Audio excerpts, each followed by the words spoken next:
인천국제공항에 발을 디딘 순간 30년 만에 귀환이라는 현실이 온몸을 휘감았다. 낯선 고향의 공기가 차갑게 얼굴을 스쳤다. 나는 박준서다. 실리콘밸리에서 가장 주목받는 인공지능 기업의 대표이자 35살의 나이에 1000억대 자산가가 된 사업가다. 하지만 내가 한국으로 돌아온 진짜 이유는 복수다. 나를 버리고 미국으로 입양 보낸 어머니를 찾아 그동안 내가 겪었던 모든 고통을 되돌려주기 위해서다. 양부모의 집에서 보낸 시간들은 지옥과도 같았다. 겉으로는 자상하고 완벽해 보이는 그들이었지만 집 안에서는 전혀 달랐다. 양아버지의 술주정과 폭력, 양어머니의 차가운 시선과 무관심은 나를 조금씩 죽여갔다. 학교에서도 상황은 마찬가지였다. 아시아계 입양하라는 이유만으로 받은 차별과 따돌림은 날이 갈수록 심해졌다. 하지만 나는 그 고통을 버텨냈다. 아니, 어쩌면 그 분노와 증오가 나를 이 자리까지 올려놓은 건지도 모르겠다. 명문대를 졸업하고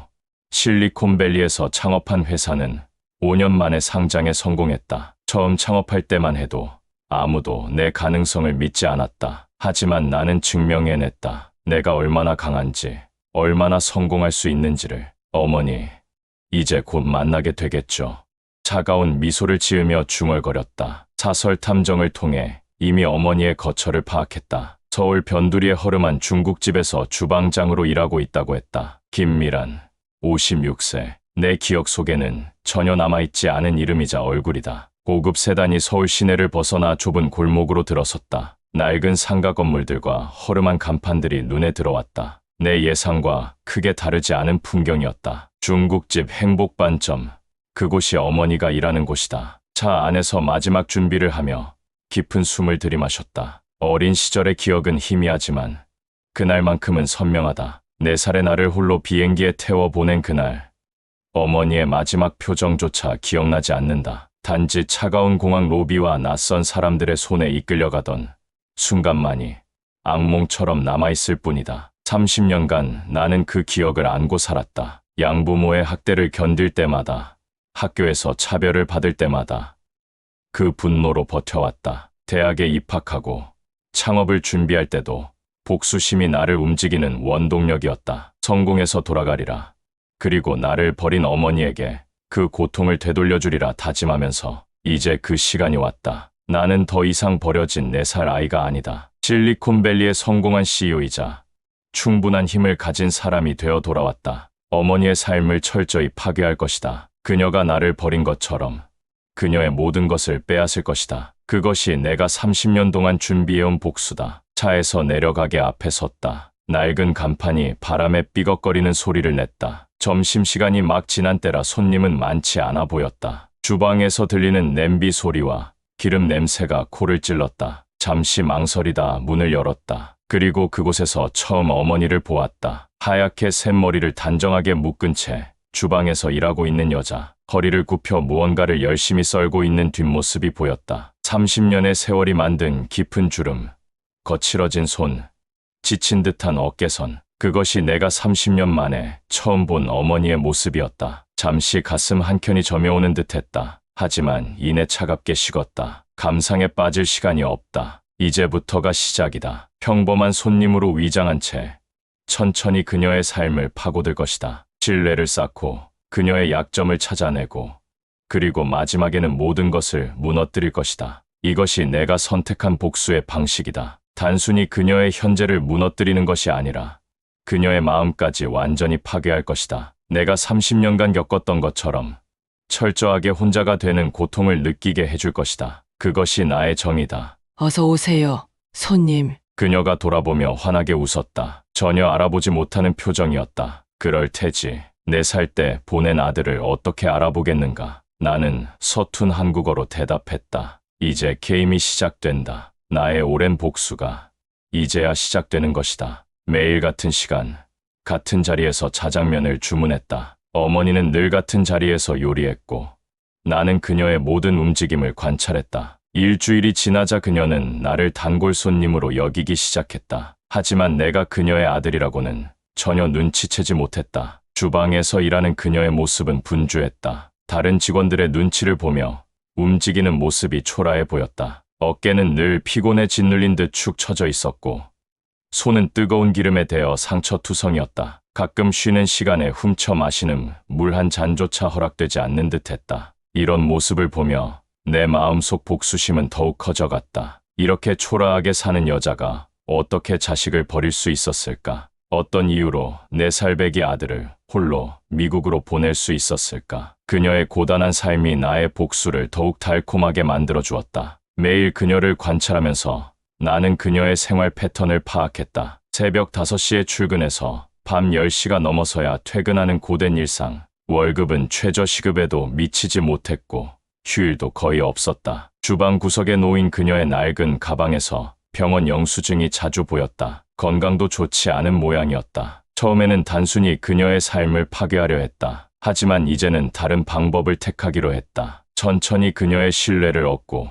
그녀의 삶에 깊숙이 들어간 뒤 마지막 순간에 모든 것을 무너뜨리는 것. 그것이 더 큰 고통을 안겨줄 것이다. 나는 의도적으로 서툰 한국어로 대화를 이어갔다. 미국에서 온 사업가라고 했고 한국 음식이 그리워 자주 들른다고 했다. 그녀는 그런 나를 마치 아들처럼 챙겨주었다. 아이러니했다. 진짜 아들은 알아보지 못하면서 낯선 손님에게 모성을 보이다니. 어느 날 그녀의 과거를 캐기 시작했다. 주변 상인들을 통해 조금씩 정보를 모았다. 20년 전부터 이 동네에서 일했다는 분식집 주인이 많은 것을 알려주었다. 그녀가 얼마나 힘들게 살았는지, 어떤 고난을 겪었는지를. 하지만 뜻밖의 이야기도 들었다. 아들이 큰 병에 걸려 치료비를 마련하느라 고생했다는 것, 심지어 자신의 신장까지 팔았다는 이야기까지. 처음에는 믿지 않았다. 그저 동정을 사기 위한 거짓말일 거라 생각했다. 그러나 더 많은 사람들이 같은 이야기를 했다. 아들을 살리기 위해 모든 것을 걸었다는 것, 결국 치료비를 마련하지 못해 미국 입양을 보냈다는 것, 그리고 그 후 매일 밤 아들 사진을 보며 울었다는 것까지. 이야기를 들을수록 내 마음속에는 혼란이 커져갔다. 그동안 품어왔던 증오와 분노가 조금씩 흔들리기 시작했다. 하지만 여전히 의심은 남아있었다. 진실을 확인해야만 했다. 어느 날 점심, 평소처럼 가게를 찾았을 때였다. 그날따라 손님이 적어 그녀와 이야기를 나눌 기회가 많았다. 나는 조심스럽게 물었다. 혹시 자녀가 있느냐고. 그녀는 잠시 멈칫했다. 그리고 아주 작은 목소리로 대답했다. 아들이 하나 있었다고. 하지만 지금은 멀리 있다고. 그 말을 하는 그녀의 눈에 깊은 슬픔이 스쳐 지나갔다. 나는 더 이상 묻지 않았다. 그날 이후로 그녀를 바라보는 내 시선이 조금씩 달라지기 시작했다. 주변에서 들은 이야기들이 진실일지도 모른다는 생각이 들었다. 그렇다면 내가 그동안 품어온 증오는 무엇이었을까? 그녀를 용서할 수 있을까? 이런 생각들이 내 마음을 혼란스럽게 만들었다. 하지만 아직은 아니었다. 더 많은 것을 알아야 했다. 그녀의 진심을 확인해야 했다. 나는 계속해서 가게를 찾았고 그녀의 일상을 지켜보았다. 그리고 마침내 결정적인 순간이 찾아왔다. 그날은 평소와 달리 비가 많이 왔다. 가게는 한산했고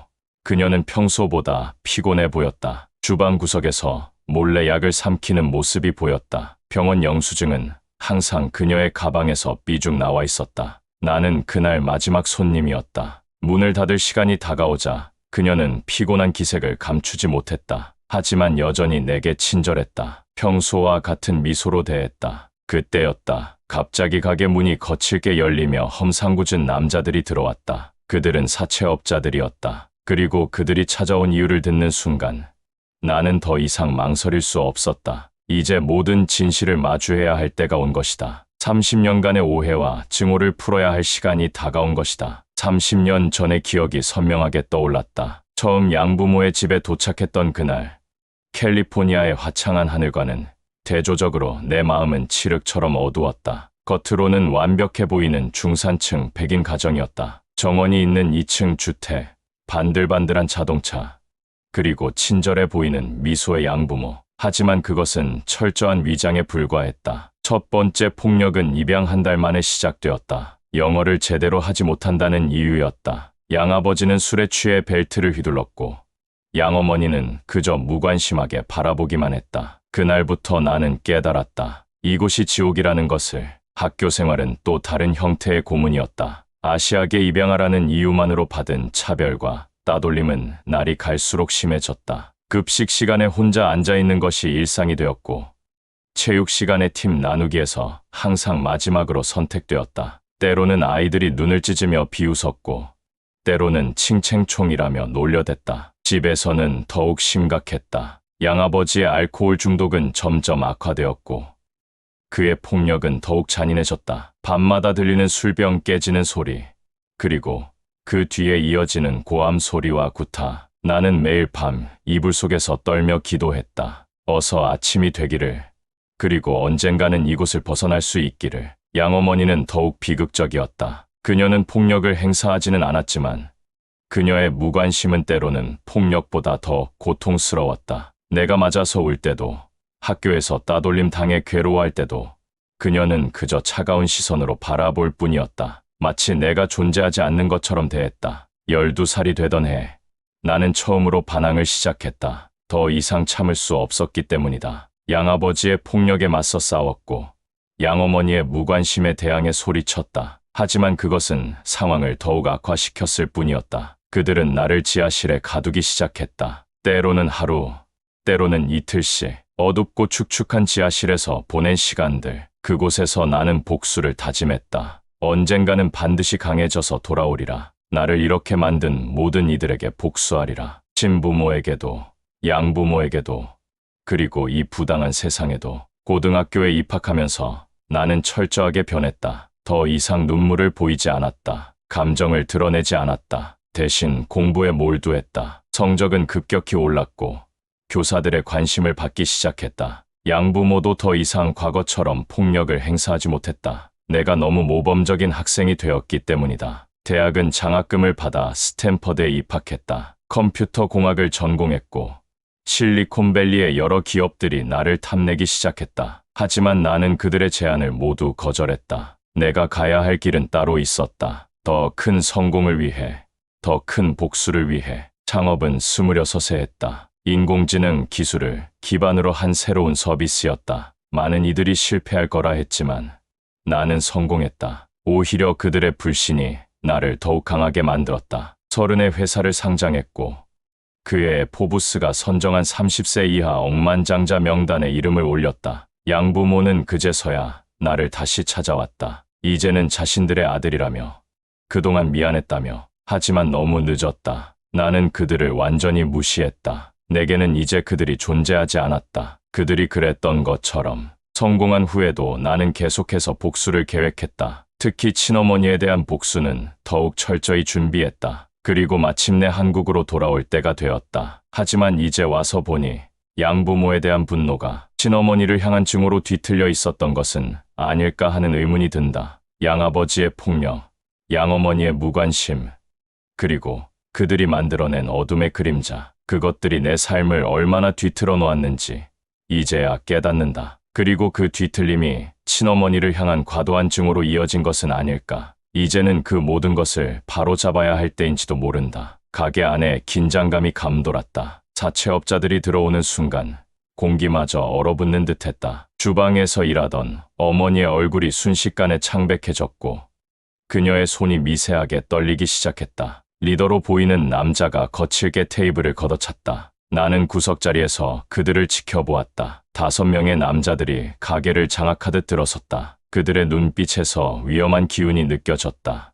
어머니는 주방 한켠으로 물러섰지만 그들은 거침없이 주방까지 들어왔다. 그들의 대화를 듣고 있자니 충격적인 진실이 드러났다. 사채를 쓴 이유가 바로 나 때문이었다는 것. 내가 어릴 적 앓았던 병을 치료하기 위해 빌린 돈이었다. 그때는 한국에서 치료가 불가능했고 미국으로 보내는 것만이 유일한 방법이었다고 했다. 어머니는 당시 신장까지 팔았다고 했다. 하지만 그것으로도 부족했다. 결국 사채를 썼고 그 빚은 30년이 지난 지금까지도 이어지고 있었다. 이자는 눈덩이처럼 불어났고 어머니는 그 빚을 갚기 위해 평생을 노예처럼 살아온 것이다. 사채업자들의 위협은 점점 더 노골적이 되어갔다. 이번 주까지 돈을 마련하지 못하면 가게를 빼앗겠다고 했다. 어머니는 그저 고개를 숙인 채 사죄할 뿐이었다. 그녀의 눈가에 맺힌 눈물이 보였다. 그 순간 나의 모든 계획이 무너졌다. 복수를 위해 돌아왔지만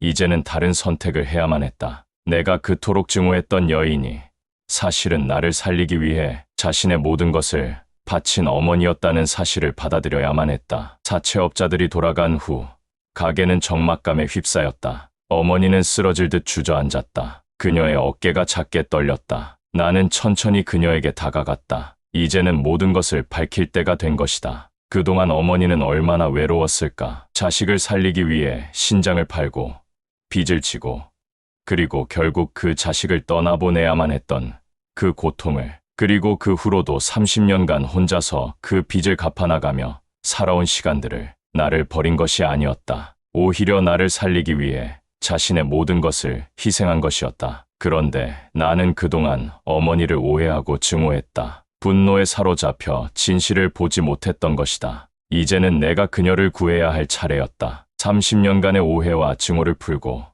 어머니의 삶의 빛을 되찾아 주어야 했다. 그것이 아들로서 내가 해야 할 일이었다. 더 이상의 망설임은 필요 없었다. 나는 마침내 입을 열었다. 어머니, 그녀가 놀란 듯 고개를 들었다. 저예요. 준서예요. 그 순간 어머니의 눈에서 눈물이 흘러내렸다. 30년 만의 재회는 이렇게 시작되었다. 이제부터가 진정한 시작이었다. 어머니의 눈물이 멈추지 않았다. 나를 알아본 순간부터 그녀의 눈에서는 끊임없이 눈물이 흘러내렸다. 무너질 듯 떨리는 어깨를 부여잡고 그녀는 계속해서 내 이름을 불렀다. 준서야, 준서야. 마치 꿈을 꾸는 것처럼 어머니의 집은 허름한 반지하였다. 좁은 원룸 한켠에는 내 사진 한 장이 소중하게 보관되어 있었다. 바랜 사진 속에는 4살의 내가 웃고 있었고 그 옆에는 젊은 시절의 어머니가 있었다. 우리가 마지막으로 찍은 사진이라고 했다. 서랍 구석에서는 오래된 서류 뭉치가 나왔다. 병원 진단서,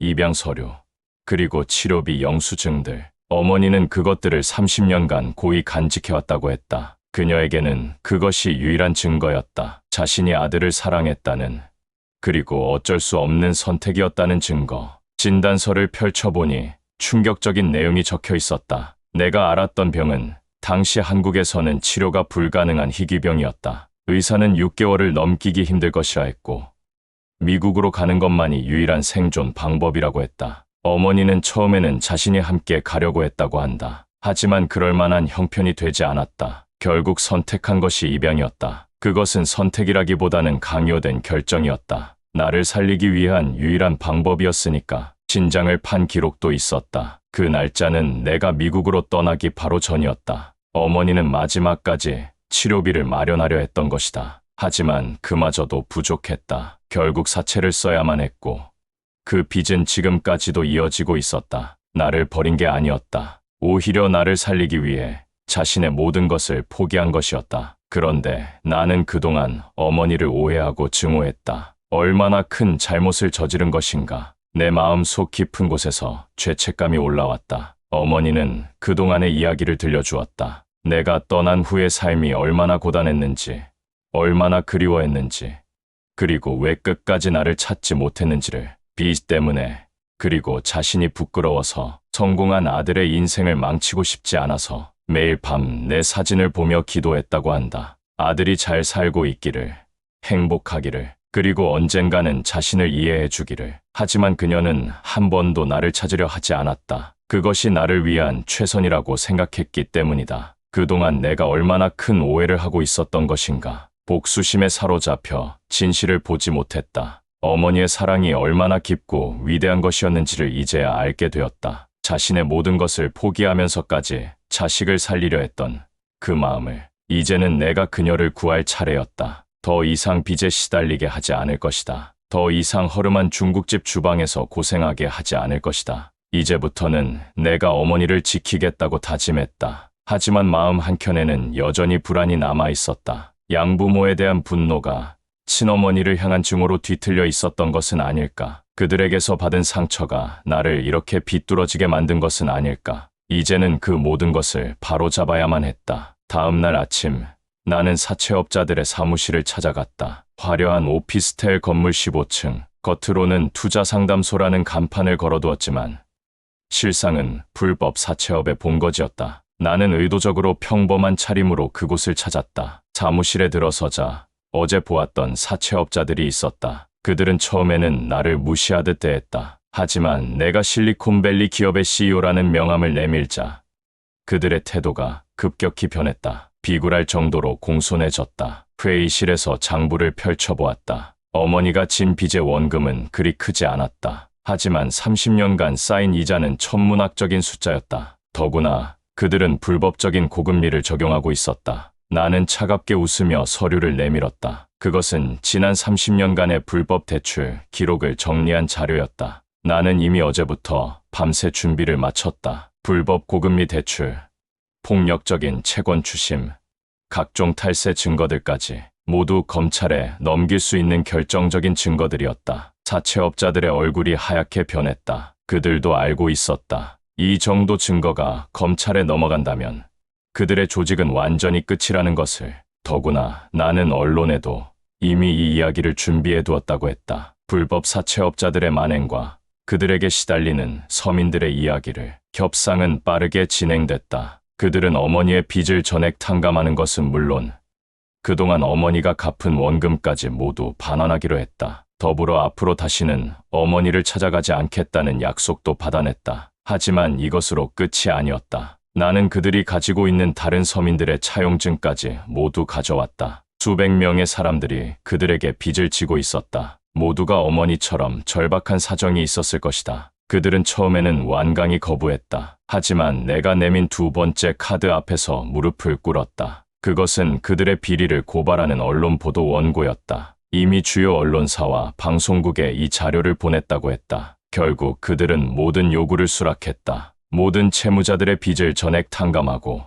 불법으로 갈취한 이자를 반환하기로 했다. 그리고 앞으로 더 이상 불법 대출을 하지 않겠다는 약속도 받아냈다. 하지만 나는 여기서 그치지 않았다. 그들이 가진 모든 자금을 기부하게 만들었다. 저소득층 의료비 지원 재단을 설립하고 그곳에 모든 자금을 출연하도록 했다. 어머니처럼 의료비 때문에 고통받는 이들을 돕기 위해서였다. 사무실을 나서며 마지막 경고를 남겼다. 만약 이 약속을 어기면 준비해둔 모든 증거를 검찰과 언론에 넘기겠다고. 그들은 고개를 숙인 채 아무 말도 하지 못했다. 승리였다. 하지만 이상하게도 마음이 무거웠다. 어머니에게 이 사실을 어떻게 전해야 할지 고민되었다. 그녀는 내가 이런 식으로 문제를 해결하는 것을 원하지 않을지도 모른다. 하지만 이것이 내가 할 수 있는 최선이었다. 어머니를 지키기 위해, 그리고 나 같은 상처를 가진 이들을 돕기 위해. 멈춰 선 차 안에서 양부모의 집을 바라보았다. 샌프란시스코 교외의 조용한 주택가.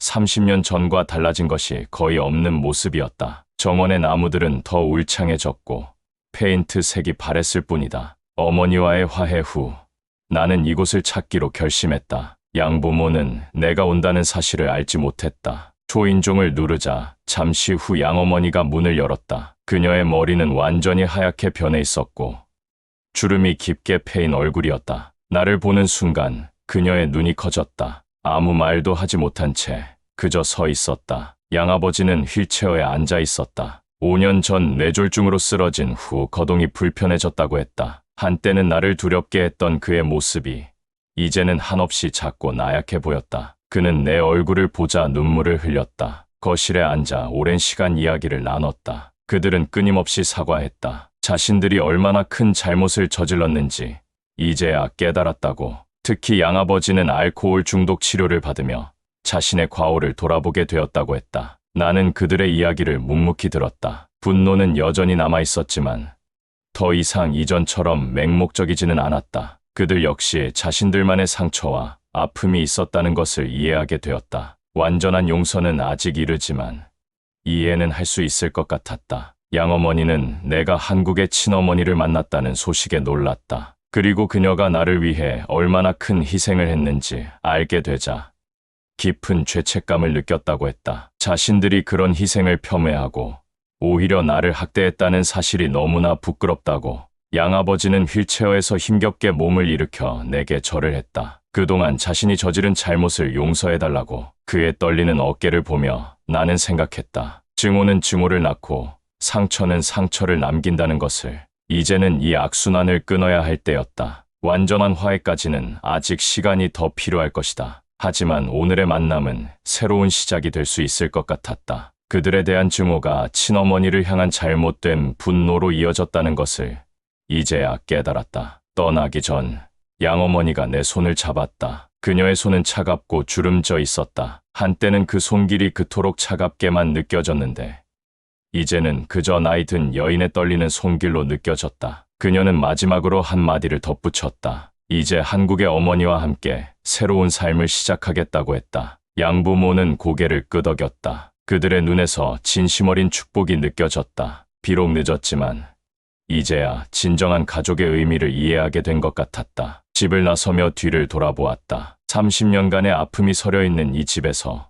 오늘 나는 작은 희망을 보았다. 용서는 상대방만을 위한 것이 아니라 나 자신을 위한 것이기도 했다. 이제 나는 진정한 치유의 길로 한 걸음 더 나아갈 수 있을 것 같았다. 강남의 한적한 골목, 어머니의 새로운 식당이 문을 열었다. 어머니의 마음이라는 소박한 이름의 이 식당은 개업 첫날부터 손님들의 발길이 끊이지 않았다. 입소문을 통해 알려진 어머니의 요리 실력은 미슐랭 가이드의 평가단까지 이끌어냈다. 어머니는 여전히 주방에서 음식을 만드신다. 하지만 이제는 더 이상 허리를 굽히며 고단한 시간을 보내지 않는다. 깨끗한 주방에서 최고급 조리기구들로 음식을 만드신다. 그리고 그 음식에는 30년의 그리움과 사랑이 담겨 있다. 나는 이제 한국에 정착했다. 실리콘밸리 본사는 부사장에게 맡기고 서울의 아시아 지사를 설립했다. 매일 저녁 퇴근 후에는 어머니의 식당에 들른다. 그리고 어머니가 만드신 음식을 먹으며 하루를 마무리한다. 어머니의 건강은 많이 호전되었다. 정기적인 검진과 좋은 영양 관리 덕분이다. 진장을 팔았던 그 자리의 흉터는 여전히 남아있지만 이제는 그것이 어머니의 희생과 사랑의 증표로 느껴진다. 양부모와의 관계도 조금씩 개선되고 있다. 매달 화상통화를 하고 가끔은 그들이 한국을 방문하기도 한다. 완전한 화해까지는 아직 시간이 필요하지만 이제는 서로를 이해하려 노력하는 관계가 되었다. 어느 날 저녁, 식당 문을 닫은 후 어머니와 이야기를 나눴다. 그동안 하지 못했던 이야기들, 서로가 그리워했던 시간들에 대해. 어머니는 내가 떠난 후 매일 밤 일기를 썼다고 했다. 언젠가 만날 그날을 위해 그동안의 마음을 모두 적어두었다고. 다음 주에는 함께 여행을 떠나기로 했다. 제주도로 가는 우리의 첫 가족 여행이다. 어머니는 생전 처음 비행기를 타신다며 설레어하셨다. 나는 그런 어머니의 모습을 보며 행복을 느꼈다. 사채업자들이 운영하던 자금으로 설립한 의료비 지원 재단은 순조롭게 운영되고 있다. 많은 저소득층 가정들이 도움을 받고 있다. 어머니처럼 자식의 병을 치료하기 위해 고군분투하는 부모들에게 작은 희망이 되고 있다. 식당은 미슐랭 가이드에서 별을 받았다. 하지만 어머니는 여전히 겸손하다. 단지 아들을 위해 평생 해온 요리일 뿐이라고. 그 말을 들을 때마다 나는 마음이 먹먹해진다. 30년의 그리움이 고스란히 담긴 어머니의 음식이기에 이제 우리는 진정한 가족이 되었다. 복수심으로 시작된 귀환이었지만 결국은 용서와 화해로 이어졌다. 어머니의 헌신적인 사랑을 알게 되었고 양부모와의 관계도 새롭게 정립했다. 때로는 가장 큰 상처가 가장 아름다운 치유의 시작이 되기도 한다. 우리의 이야기가 그렇다. 30년의 이별과 오해가 있었지만 그것을 딛고 더 단단한 사랑을 만들어냈다. 이제 우리는 새로운 이야기를 써나가고 있다. 인천공항에 처음 도착했을 때의 그 차가운 마음은 이제 없다. 대신 따뜻한 이해와 사랑이 자리 잡았다. 어머니의 사랑이 그리고 용서의 힘이 내 삶을 완전히 바꾸어 놓았다. 이제 나는 진정한 행복이 무엇인지 알게 되었다.